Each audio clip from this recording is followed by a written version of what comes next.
Welcome সবাইকে। আমি সূর্য।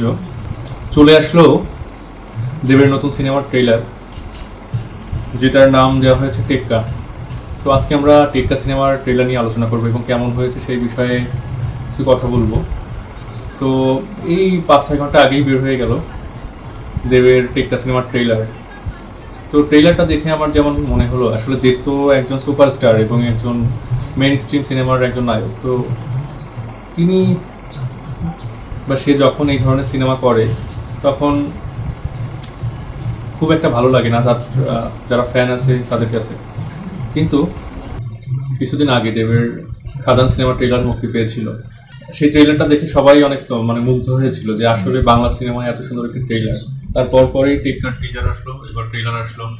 তো টেক্কার ট্রেলার দেখে যেটা মনে হলো, এটা কিন্তু লো স্কেলের একটা সিনেমা, হাই স্কেলের একটি সিনেমা এবং সিনেমাটার ভিতরে ডিটেইল আছে অনেক।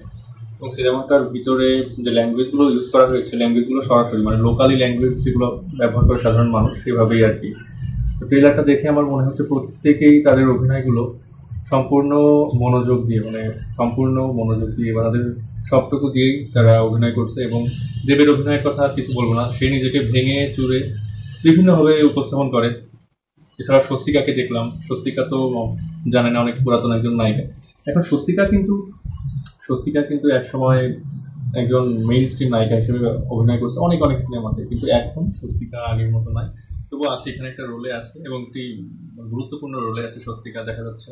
এবং রুক্মিণী পুলিশ হিসেবে আছে, তাকে মোটামুটি ভালো লাগছে, সমস্যা নেই। এখানে মেইন যে গল্পটা মনে হচ্ছে যে যখন যারা আর কি অসহায় বা গরিব বা যারা নিম্ন মধ্যবিত্ত থেকে নিম্নবিত্ত যারা আছে, তারা বিভিন্ন অফিস আদালতে কাজ করে, যেমন মনে করেন আপনার ঝাড়ুদার, সুইপার, প্লাম্বার, এই ধরনের, অথবা অফিস সহকারী, এই ধরনের যে মানুষগুলো আছে তাদের সাথে কেমন ব্যবহার করা হয়, মানুষ তাদেরকে গুরুত্ব দেয় না, তাদের জীবনের কোনো গুরুত্ব নাই, তাদের কথার কোনো গুরুত্ব নাই।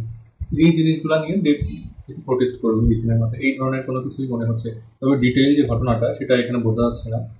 আর যেটা বোঝা যাচ্ছে সেটা হলো যে আপনার মানে ট্রেইলারে অনেকখানি আর কি আবার এটা জিনিসটা খোলসা করে দেওয়া হয়েছে। যেমন এখানে দেখা যাচ্ছে দেব প্রোটেস্ট করার জন্য স্বস্তিকার মেয়েকে কিডন্যাপ করছে এবং সেখানে পুলিশ, জনগণ, সাংবাদিকরা বিভিন্ন খবর হচ্ছে এবং স্বস্তিকা বলছে যত টাকা লাগে সে দিয়ে তার মেয়েকে ছাড়াবে। কিন্তু তারপর পরে দেখা যায় স্বস্তিকাও দেবের ছেলেকে আর কি, সিনেমাতে দেবের ছেলেকে কিডন্যাপ করছে। তো এখানে প্রতিদ্বন্দ্বী মানে টেক্কা, কে কাকে টেক্কা দিয়ে দিতে পারবে, এই ধরনেরই কোনো কিছু চলছে। তো দেখা যাক সামনে পুজোতে আসছে সিনেমাটা কেমন হয়।